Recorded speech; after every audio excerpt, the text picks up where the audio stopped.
We gathered around Larry in his chemo chair. I took his hand in mine. I was supposed to pray, but I couldn't find the words to speak.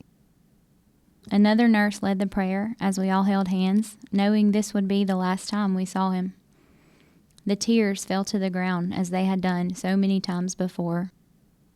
He had made the choice to stop all treatment. I was 15, getting ready for school one morning as my dad rushed out the door. I walked into the kitchen to get some orange juice and looked out the window. There was my dad, leaned over in the bushes, vomiting. That was the moment cancer became real to me. Up until that point, I had lived in denial.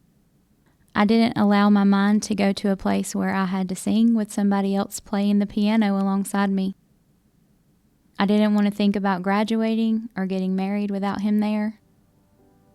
Even so, the cancer progressed and God eventually called him home.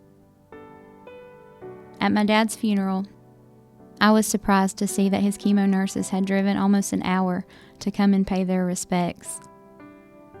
Seeing how much they cared stuck with me so much that it eventually led me into nursing, which is what Dad always told me I would do. After all, I had given my first insulin injection to my pop when I was 8. Dad could see my calling long before I could. I've been an oncology nurse for 10 years now, and I know why those nurses drove all that way to honor my father.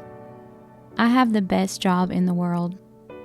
I love making patients laugh on days when they don't feel like laughing.